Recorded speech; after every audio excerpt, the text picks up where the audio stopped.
Okay, so let's continue our coverage for capacitors. And so in the previous lecture, we showed that the capacitance for parallel plate capacitor is epsilon 0 A over D. For a cylindrical capacitor with two concentric cylinders with air or vacuum in between them, capacitance is 2 pi epsilon 0 L divided by log of B over A, where B is the radius of the outer cylinder, A is the radius of the inner cylinder.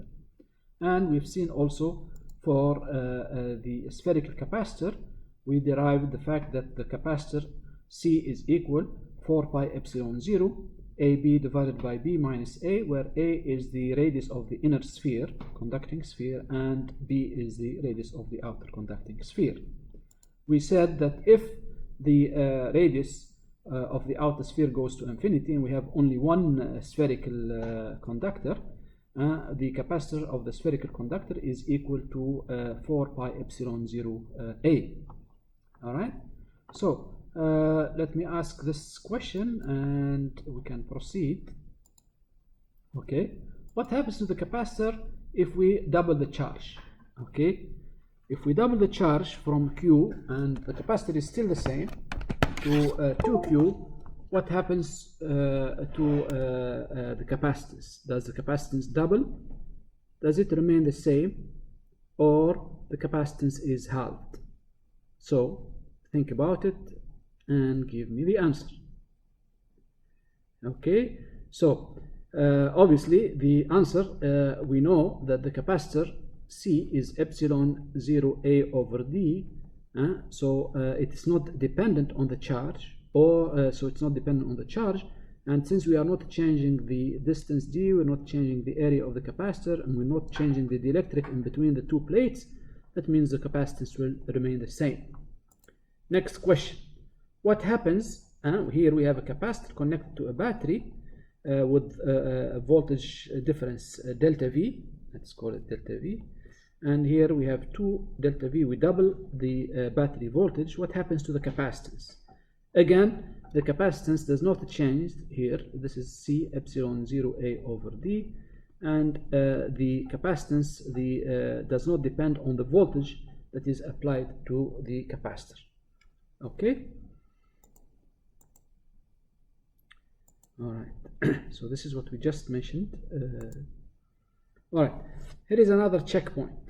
What happens to the charge on a capacitor if we increase the distance between the capacitor plates? So notice here, the capacitor is connected to a battery with potential difference delta V, okay, and so it's charged to, let's say, Q and minus Q here.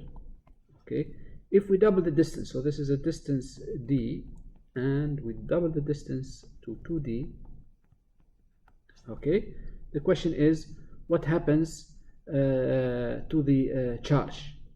Okay, so A, the charge on the capacitor remains the same, B, the charge on the capacitor increases, and C, the charge on the capacitor decreases. So think about it and give me your answer. Obviously, we know that C or Q is equal C delta V. Okay, so first of all, let's see what happens to C. C is equal epsilon 0 A over D. Okay, so if we double the distance, so if we multiply, so this is C1, if C2 is going to be epsilon 0 A divided by 2D, so this is equal to C1 over 2. So the capacitance is halved. Okay, so if the capacitance is halved, what happens to the voltage? The voltage delta V is the same because the battery, so the battery maintains the same potential difference delta V. So delta V is the same, the capacitance is halved, so hence the charge has to be halved also. So if we have C over 2 times delta V, this will give us Q over 2. So you can see the charge is going to be halved, okay, or the charge will decrease in this case, okay, to Q over 2 by changing the separation between the two plates while the capacitor is connected to a battery. In this case, the capacitance decreases, and because the capacitance decreases and the potential difference is the same, the charge will also decrease. Okay, so the battery always maintains a constant potential difference across its terminals. Let me skip this one. You can yes, so let me do this example here. How many electrons are on each plate of the capacitor? If the capacitance is 55 femtofarads, femto is 10 to the minus 15, the potential difference is 5.3 volts. We know that the charge, so we have a charge Q and minus Q. The charge Q is equal C delta V. Okay, so this is 55 10 to the minus 15 farads, okay, times delta V, which is 5.3 volts.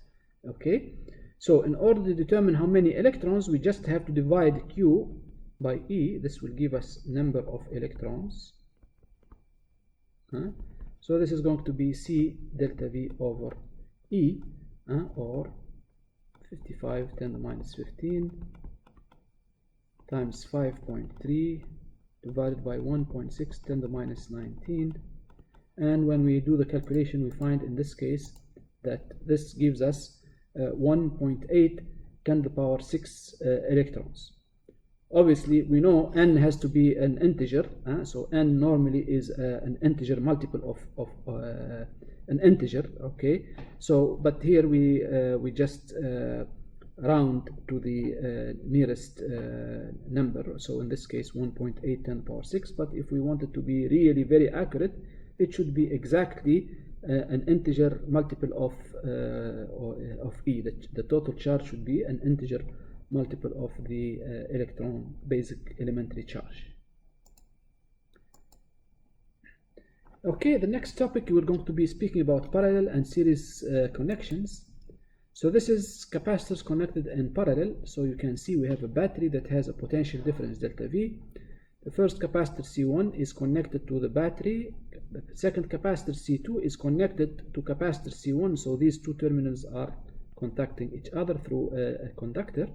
These two terminals are also in contact, and we can connect another capacitor C3, and we can keep doing that actually. So this is also, these two are connected and these two are connected.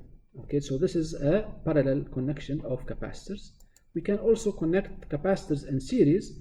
For example, in this circuit here, we have a battery that has a potential difference delta V. We have a capacitor C1 and C2, and they are connected only on one side. Okay, so they are in series. The other side, they are not connected on the other side. You can see there is no connection here. Then we can connect another capacitor C3 in series with C2, and you can see now the two capacitors are touching on contact only on one side. They are not connecting on the other side. And then the other terminal of C3 is connected back to the negative terminal of the battery. We can redraw the circuit like this. So this is the battery voltage delta V here. This is capacitor C1 connected to capacitor C2 in series, connected to capacitor C3 in series. Okay, so when we connect capacitor C1, C2, C3 in series, let's assume these are different capacitors. Each one will accumulate a charge. So we have a charge Q1 on C1, Q2 on C2, and charge Q3 on C3. Okay, and these are going to be different unless the capacitors are the same. So the Q1 is different from Q2, different from Q3, because the capacitances are not equal. Okay, so when they are in parallel, this means the capacitances are directly wired together at one plate and directly wired together at the other plate. Okay, and hence the same potential delta V is applied across the two groups of wired together plates. So delta V is going to be the same voltage for the capacitor C1. Same thing, because remember, this is a conductor, and conductor, any 2 points on a conductor, they have the same potential.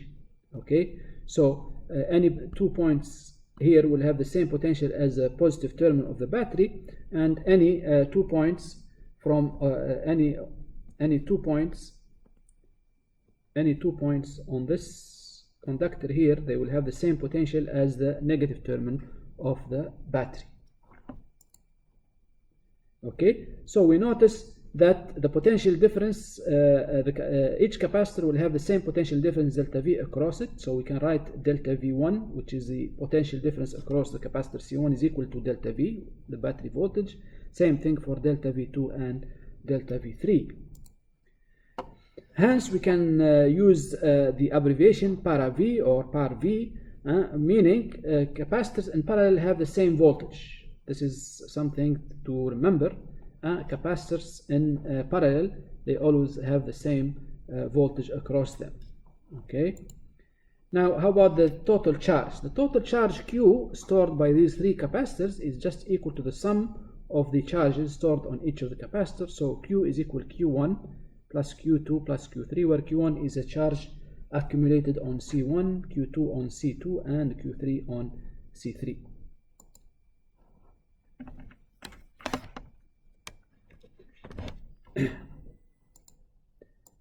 Okay, so when we have capacitors connected in series, we will show how the fact that the capacitors will have actually the same charge. So the charge, even though C1, C2, and C3 are not equal, but the charges on the capacitors connected in series will be the same. So we will have plus Q here, minus Q here, plus Q here, minus Q here, plus Q here, and minus Q here. Okay, and also we notice that the potential delta V1 across capacitor C1, delta V2 across capacitor C2, and delta V3 across capacitor C3, they add to give us the potential difference across the battery. So this is in series, means that the capacitors are wired serially one after the other, and that the potential difference delta V is applied across the two ends of the series connection, and hence we can write that the applied potential difference delta V is equal to the sum of the potential differences across all the capacitors, or delta V is equal to delta V1 plus delta V2 plus delta V3. So this is different from the parallel capacitance. They all have the same delta V, and the series capacitor, the sum of the potential differences is equal to the total potential differences that is provided by the battery. Okay. The other thing, and we will show this, the capacitors in series, they have identical charges Q, so we can write Q1 is equal to Q2 is equal to Q3 is equal to Q, and hence we can use the abbreviation series Q. Series Q is short for capacitors in series have the same charge Q. Series Q, capacitors in series have the same charge Q. So this is an easy way of remembering the property of series capacitors, that they have the same charge. Alright, so let's see how capacitors, or why do capacitors connected in series have the identical charges. So let's assume originally we start with the capacitors that are not charged, and then we connect them to the battery, and let's see what happens when we do that. Okay, so first of all, the electrons will be attracted to the positive terminal, and they will be repelled. So here, plate number 1 will have a charge Q, but again, the electrons on this side, they will be repelled by the negative terminal of the battery, and they will accumulate. So we will have a charge Q here and a charge minus Q here. Okay, so that's the first step. All right, so I have minus Q and Q. All right, so what will happen next? What will happen next, as this charge minus Q, it will repel the negative charges from plate 5, and so what it will repel them towards plate 4. So we will have minus Q here and plus Q here. This is due to the induction by the negative charges is going to be repelling, so the electrons are going to be going away from plate 5 towards plate 4. Okay, and we will have a charge Q and minus Q, as we will see shortly. Okay, so here the plate 5 will accumulate a charge plus Q, and plate 4 will have a charge minus Q, and the same thing happens again. So now the negative charge on plate number 4 will repel electrons from plate number 3, so we will have minus Q here and plus Q here. So this is the last step, I guess. Okay, so electrons on plate 4 are repelled by electrons on plate 3, and plate 3 becomes positively charged with a charge plus Q, and plate 2 with a charge minus Q. So notice in all of this, this is just a redistribution of charges. There is no flow of electrons across the capacitor. So there is no flow of electrons here, there is no flow of electrons here, and there is no flow of electrons here, because it's an insulator. And as long as we did not exceed the limit, the breakdown limit of an insulator, there are no charges that will be flowing through the insulator. So all of the charges that are accumulating are just redistribution of charges, but they flow in the wires. So the electrons, they flow in this wire, they flow in this wire, they flow in this wire, and they flow in this wire, but they do not flow between the plates of the capacitors.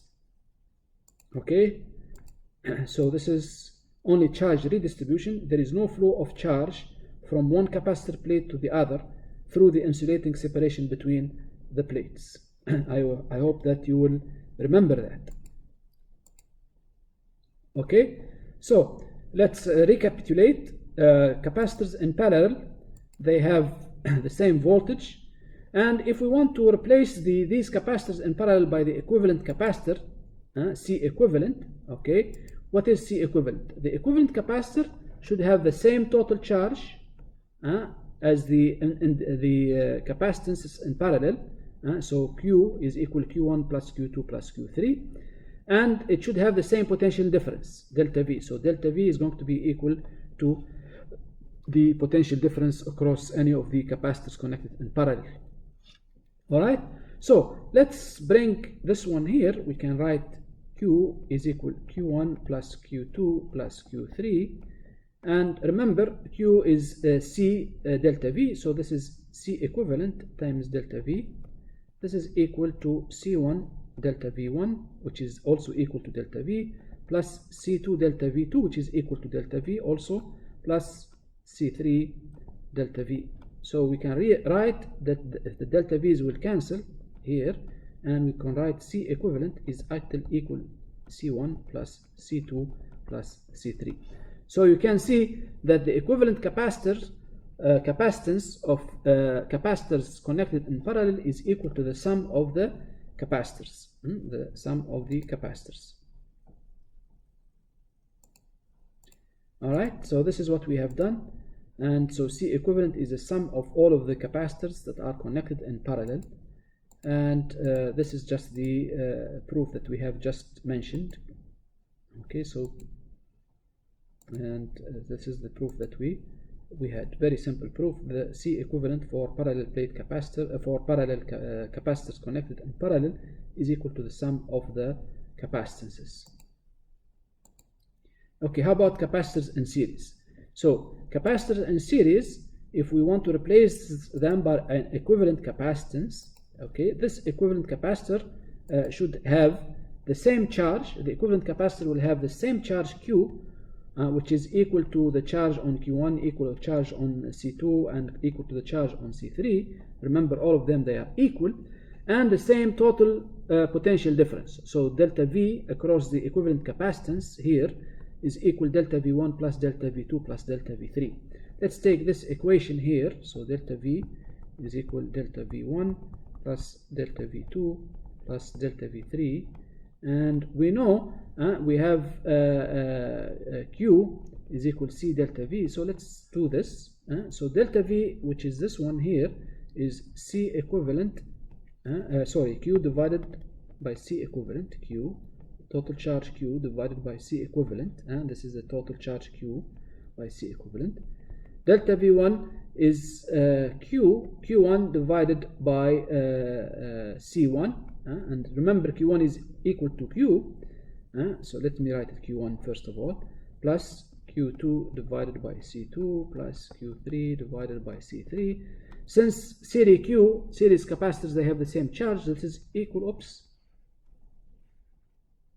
okay, so this is going to be equal to Q divided by C1 plus Q divided by C2 plus Q divided by C3, and you can see the Q's will cancel, and we will have 1 over C equivalent is 1 over C1 plus 1 over C2 plus 1 over C3, or we can write a general equation, 1 over C equivalent is equal to the sum of 1 over Ci's, where I goes from 1 to n. So this is the general equation for the equivalent capacitor of capacitors that are connected in series. Okay, so this is the equation. This is a general equation, 1 over C equivalent. And so if we have only two capacitors, if we have only two capacitors, that means 1 over C equivalent is 1 over C1 plus 1 over C2. That is 1 over C equivalent is going to be C2 plus C1 divided by C1 C2, or we can write C equivalent is the product divided by the sum C1 C2 divided by C1 plus C2. Okay, so this is the equation that we can use for two capacitors that are connected in series. Alright, so this is a derivation we just have done. It's very simple. Okay, so we use the fact that delta V is equal to delta V1 plus delta V2 plus delta V3, and we obtained our equation 1 over C equivalent is 1 over C1 plus 1 over C2 plus 1 over C3, and this is the general equation. All right.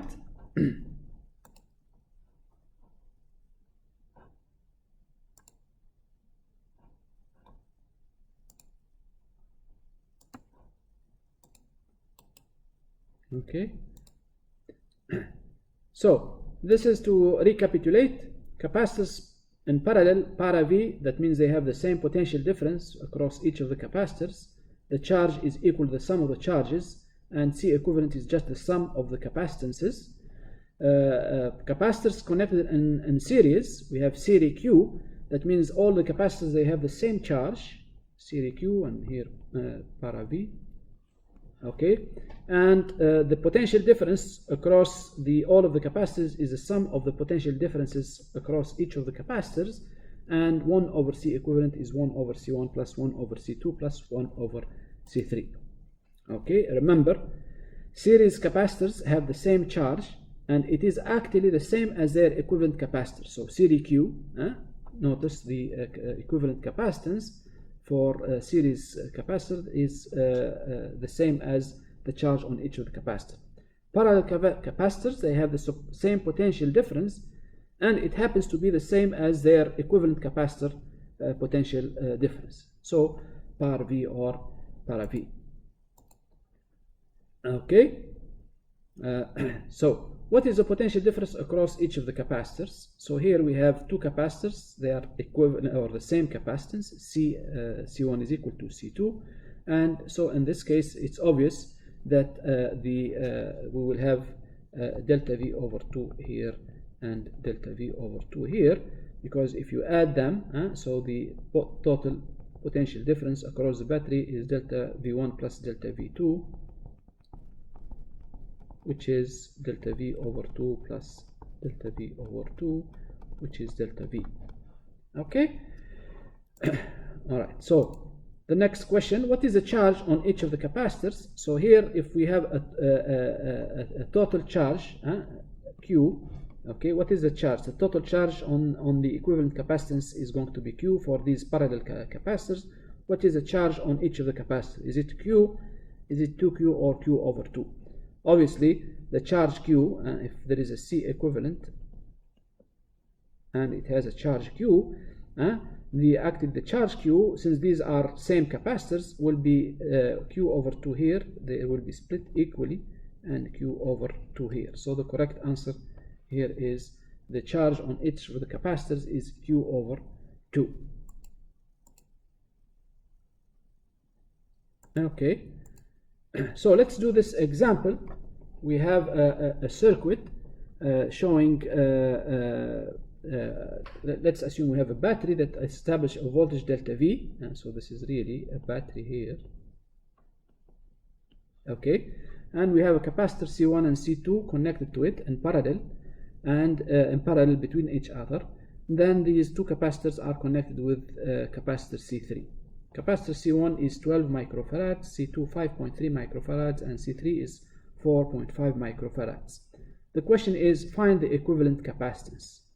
So usually when we are trying to find the equivalent capacitance, we have to start simplifying the circuit, so we can already identify that C1 and C2 are connected in parallel. So there we can write, this is C12, which is C1 and C2 connected in parallel. Since capacitors in parallel they add, this is equal to C1 plus C2. So this is going to be equal 12 microfarads plus 5.3, that's 17.3 microfarads. Okay, this is now connected with C3, and now so they are connected in series. C1, 2 and C3 are connected in series, so the equivalent capacitance is going to be C equivalent, okay, and 1 over C equivalent is going to be 1 over C3 plus 1 over C12, or we can write that C equivalent is the product divided by the sum, so that's C3 C12 divided by C3 plus C12. Okay, so if you calculate the numbers, that's C equivalent is going to be just equal to 3. Alright, so let me look at the number.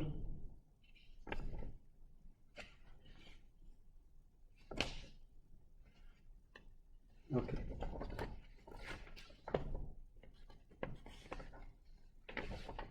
So we find that the capacitance in this case is going to be equal to 3.57. So this is C equivalent is 3.57 microfarads.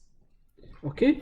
The next question: if the potential difference V is 12.5 volts, okay, what is the charge on C1? So we want the charge on C1.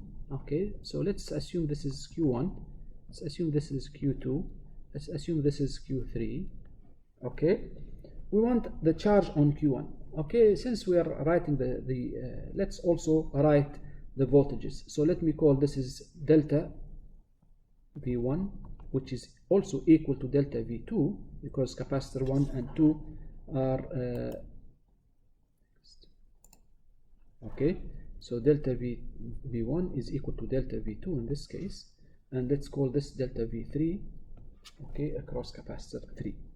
In order to solve for capacitor 1, what we will do, we will start with the equivalent capacitance and go backwards. So if we have C equivalent, this is C equivalent, I want to determine what is the charge for C equivalent. So C equivalent has a charge Q3, let's call it Q3, okay, and we know Q3 is just equal to C equivalent times delta V. So this is going to be 3.57 microfarads times delta V, which is 12.5 volts. So this is going to be equal to Q3 is going to be equal to 44.6 microfarads. All right, now Q3 is well, let me use a different name for it. Let's call it let me call it Q123. 1, 2, 3, meaning it's the equivalent capacitors of so this is Q1, 2, 3. Okay, now we know series Q, so Q3 and Q12 they have to be equal to Q123. So we know, sorry, Q12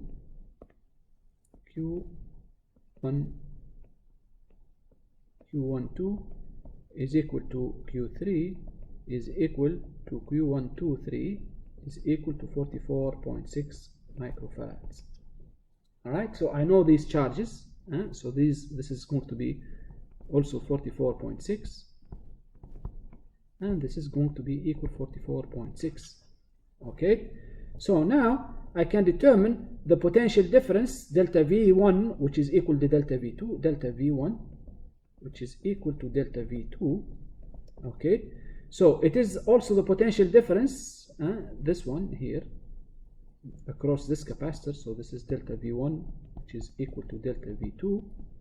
Okay, so let's calculate that. We know delta V is Q12 divided by C12, and we have the value. So this is 44.6 microfarads divided by C12, which we have determined, which is 17.3 Q1 is microcoulombs, 44.6 microfarads here, and we obtain the voltage in this case is 2.58 volts. So now we have determined that this voltage here is 2.58 volts, 2.58 volts.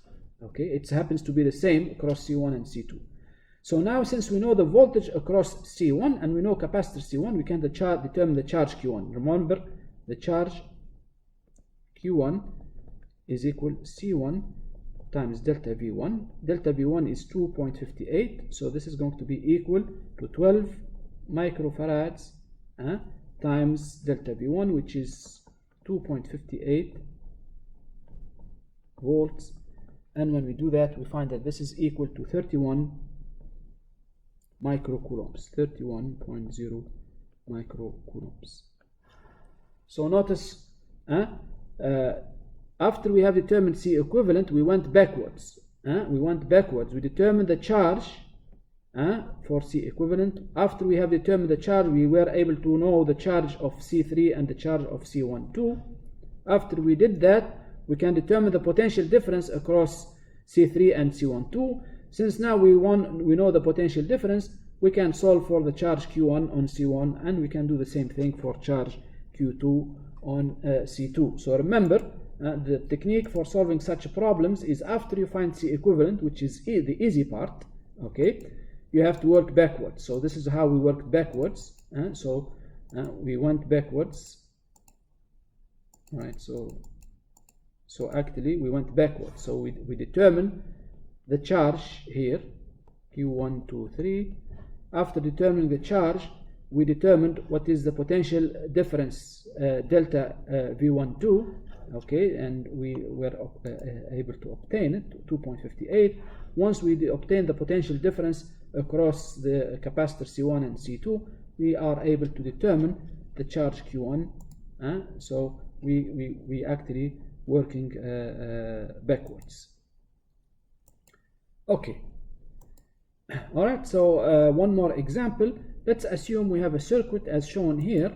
Okay, and we are asked to determine the equivalent capacitance between terminal A and B of this circuit for the combination of the capacitors shown. All the capacitors have our values in microfarads.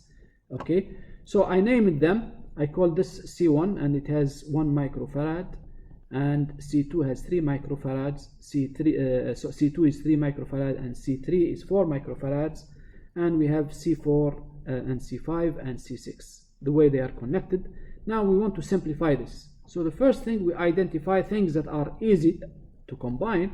We can see C1 and C2 are connected in parallel, and C4 and C5 are connected in parallel. So we can simplify the circuit. We have C3, which is 4 microfarads. Oops. Okay. And C1 and C2, they are connected in parallel, so C12 is just equal to the sum of C1 and C2, so C1 plus C2, which is going to be 4 microfarads. Okay, we can do the same thing for C4 and C5. They are connected in parallel, so they add, so this is C4, 5, which is C4 plus C5. 6 plus 2, that is 8 microfarads, and this is connected with capacitor C6, and so this is terminal, this is again terminal A and terminal B. So now we can further simplify the circuit. We can identify that these are connected in series and these are connected in series. Okay, so we can further simplify the circuit. So this is going to be C1, 2, 3, okay, and which is now capacitor in series. They combine in such a way 1 over C equivalent is 1 over C1 plus or 1 over the sum of 1 over C's. So this is a product of C3 C12 divided by C3 plus C12. So this is going to be 4 times 4, 16. 16 divided by 8, that's 2 microfarads.